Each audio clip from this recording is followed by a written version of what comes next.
Hello, hello, hello! What's happening, everybody? MCOC Droid does back again with another video on Marvel Contest of Champions. So we are still in the midst of Summer Smackdown. Week 5 just went live yesterday when I'm recording this. And I figured, I've only done a video on Week 3 in terms of the epic difficulty.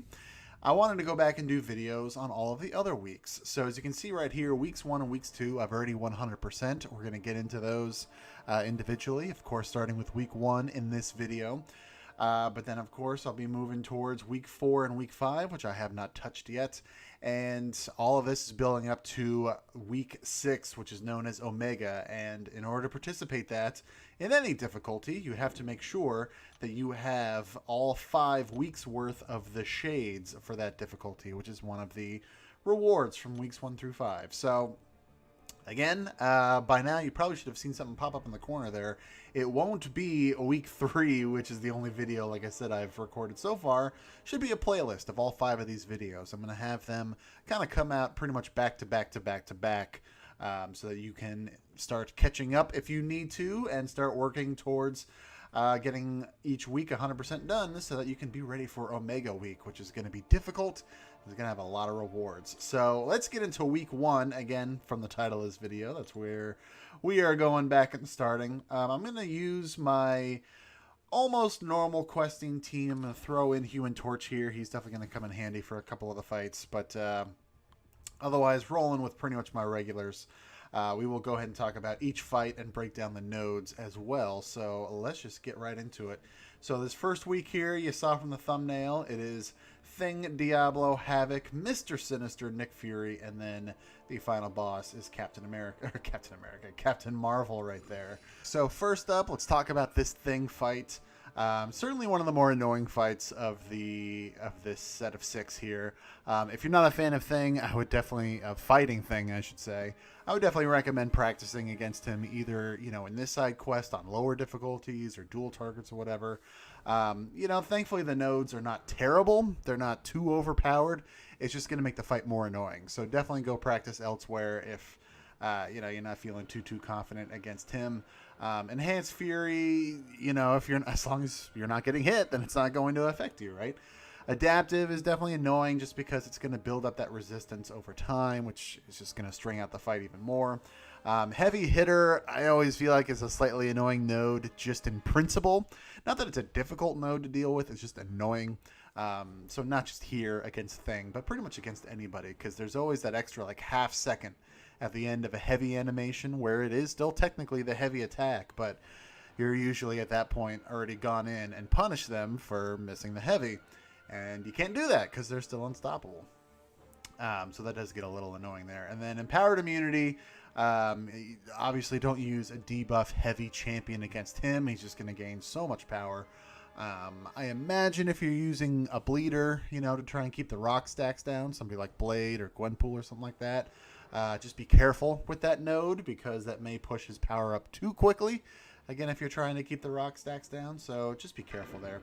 I'm going to do something a little... I don't think I did this the first time around when I initially went through this. I'm going to do something a little bit funky, especially now that my Human Torch is awakened, which it wasn't before in week 1. So yeah, I'm using Human Torch, activated his pre-fight ability. Let's have some fun. Because, of course, he is not immune to these Nova Flames, so I can trigger them without worrying about the power spiking too crazy. And all that lovely extra debuff damage is going to help speed the fight up a bit. Keeping an eye on his rock stacks. There we go. See if I can trigger the special one right there. Get those back down to 0. Anytime, please. There we go.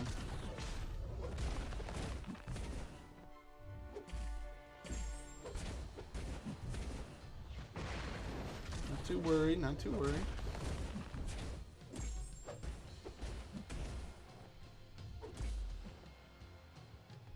There we go.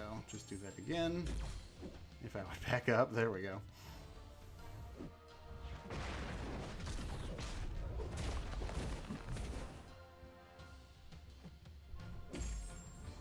Why not? Throw a heavy to mix it up a little bit here.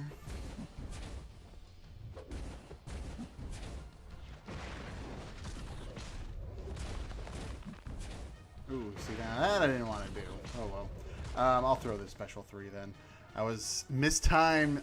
My combo was mistimed by 1, clearly. In my head, I was like, okay, make sure you do a 4-hit combo this time. But then I was just in such a nice rhythm of doing my my 3s. But thankfully, the special 3 only counts as 1 hit. So we can wrap this up pretty cleanly here. In theory.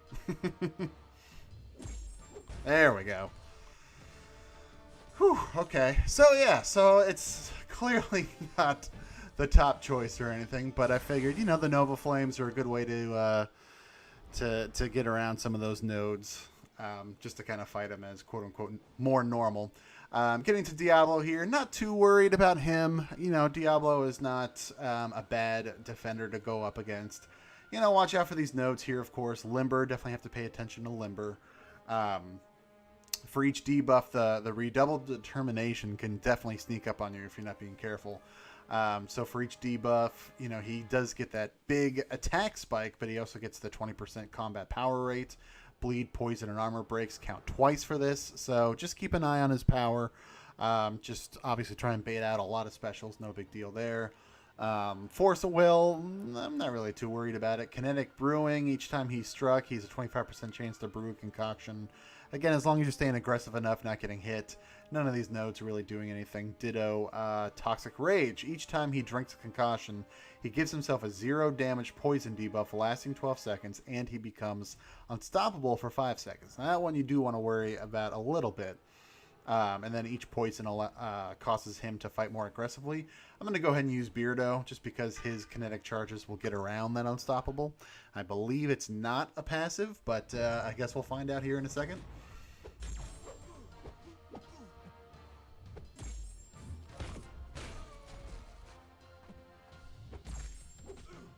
And again, there we go. I'm not too worried. Again, you just keep getting him to throw his specials, and he will not take long to get rid of.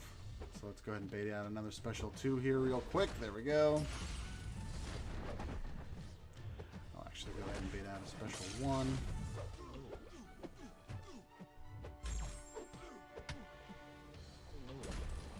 Just hit him 1 time. Bait out a special 2. And day now. There we go.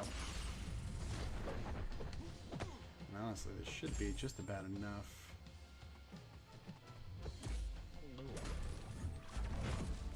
There we go. I'm like, yeah, I gotta watch out for that Limber.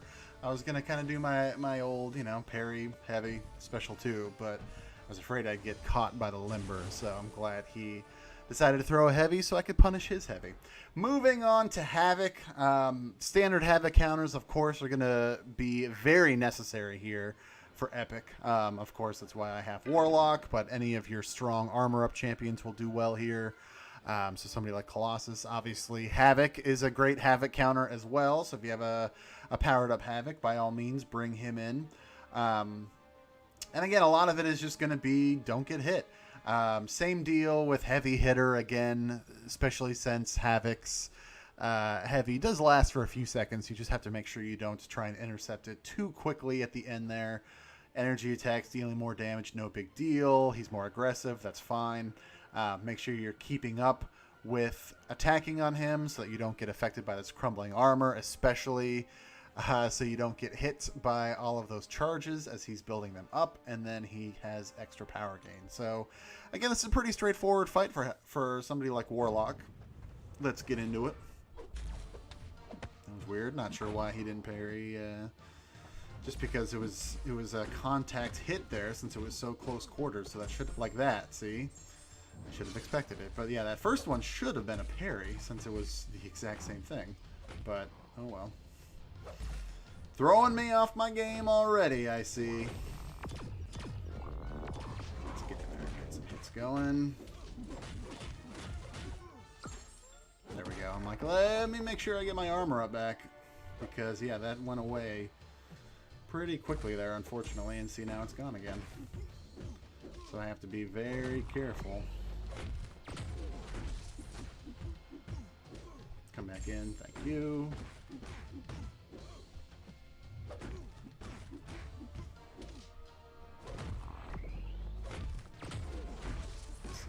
hopefully this should be. This probably won't take him out, but it'll be pretty close.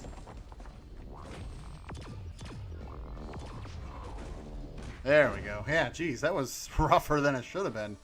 Like I said, it all got out of whack because of that first missed parry. And again, not every single parry is going to inflict stun on Havoc, obviously, because not all of his contacts are, or not all of his attacks are making contact. But that very first one, it was close quarter enough.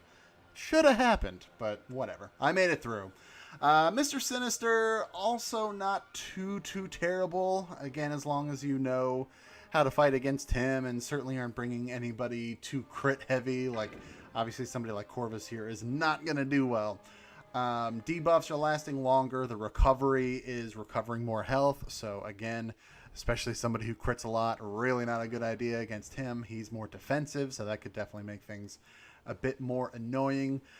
Make sure that you're not getting tripped up on your timing with attacks and that he is not essentially parrying you, because as you can see there, it has a 100% chance to inflict degen. So that'll add up pretty quickly. Burden of Might can be annoying if you're trying to focus on somebody who throws specials a lot. If you really need those specials, just be careful with buffs. And then he's going to start the fight with 3 random passive effects from his signature ability. I'm just going to go Beardo. Somebody like Human Torch would also be a great matchup here because, again, obviously his Incinerates are going to reduce Sinister's regeneration, and you don't really need to worry about throwing specials. You can just keep triggering them with your 3-hit combos and heavies and stuff like that. But I'm going to roll with Captain America since I do have him at max sig. Got the tech on my team, so I'm just going to, I'll start here, build up. That's right, he is defensive, so that's going to make it a bit more annoying / drawn out. So I guess I'll go ahead and start hitting him a bit. Trying to build these petrifies up on him. There we go. See if I can get one more. Nice. You can throw your special one. Or I can keep hitting you, that works too. Whatever you want to do.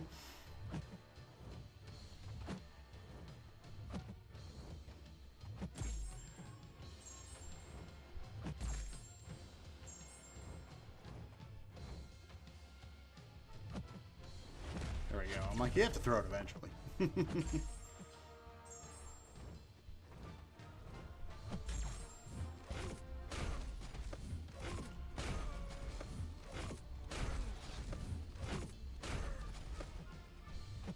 Alright, let's see here.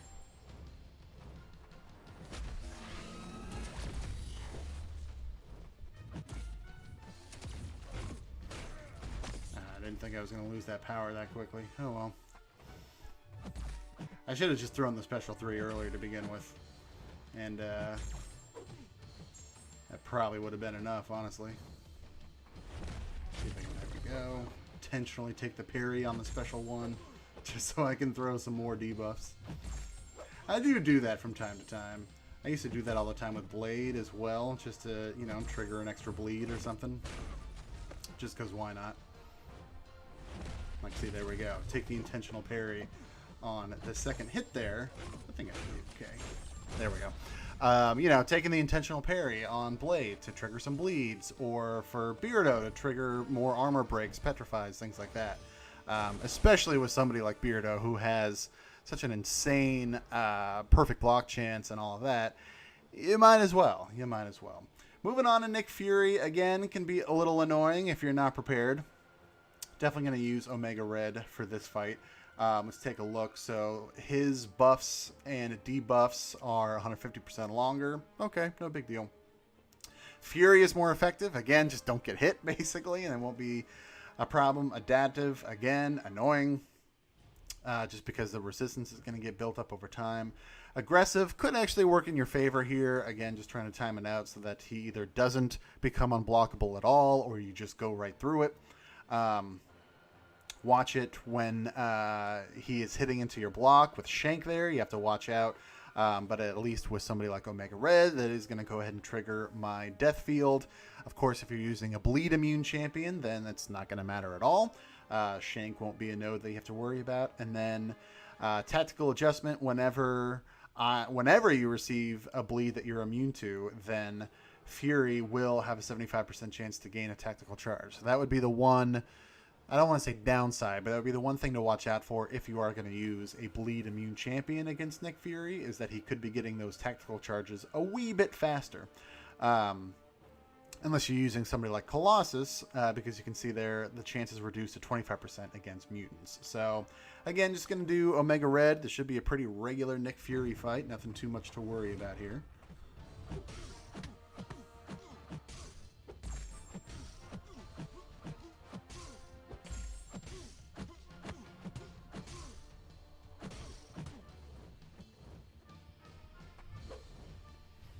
Get him to ditch his special 2 right there. Very nice.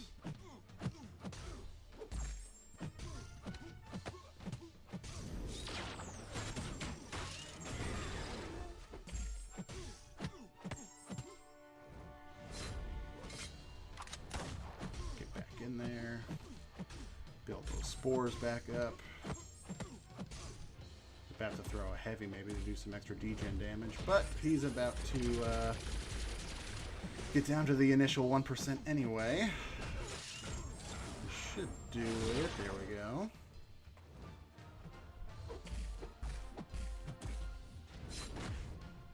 See if I can't speed up his own demise here.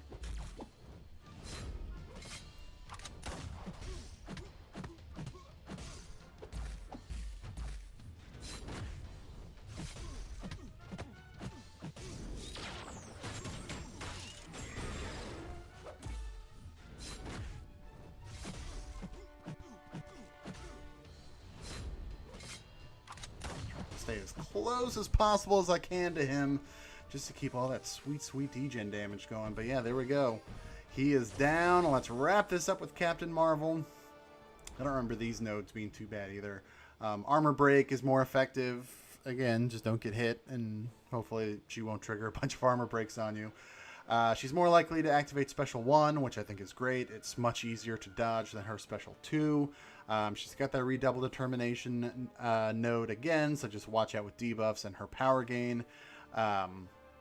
Binary Might, she does start the fight with 10 energy charges, and then whenever she activates Binary Ignition, she starts fighting more aggressively, and then she is generating those energy charges a bit quicker. So you see she gets 2 additional energy charges when she blocks, is struck, or activates Special 1. So she's going to be generating it pretty quickly and, you know, triggering Binary Ignition more often than normal. But if you're timing everything right, it's really not going to be that big of a deal. I am actually going to go with Beardo. I'm going to stick with Beardo, actually. And just try and do lots of damage to her. Keep baiting out those specials. I'm not going to worry too much about... see, there we go. She's already thrown a Special 1. I can just keep going here. Get her to throw at least one more here. And I'll even go ahead and do that.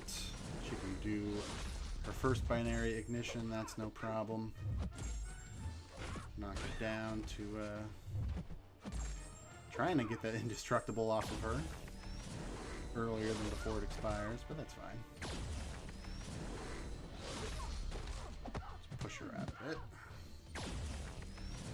Now that all the debuffs are gone, let's push her out even more.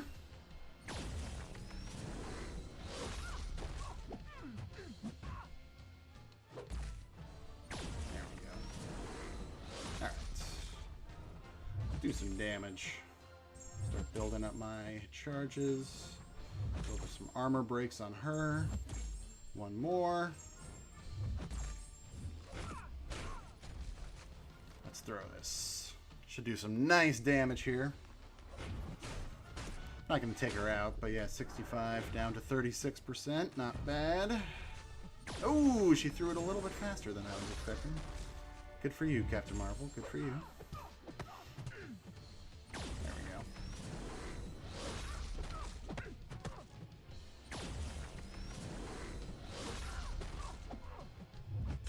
And again, I mean, as long as you're just controlling her power bar in particular, just keep baiting out these Special 1s. Really not too hard of a fight. Of course, I say that, and I'm like, are you going to throw a special one? And then they catch me off guard with one. So, do as I say, not as I do. This will be enough to finish her, and she is done. So, there you go. So, that is week 1 epic difficulty of Summer Smackdown. Was it week alpha, I should say, week 1. No rewards to collect because, of course, I already have. So, yeah, that'll do it. If you have any other suggestions or matchups you'd like to see me do here for week 1, put it down in the comments below. But that'll do it. So thank you so much for watching. Again, be on the lookout for the other epic week difficulties. Again, check out the playlist for all 5 first weeks of the epic difficulties. I should put it that way. Be sure to hit that like button, hit subscribe, ring the bell. All that stuff really helps me out, and I greatly appreciate it. For now, though, thank you so much for watching. Take care, and I will see you next time.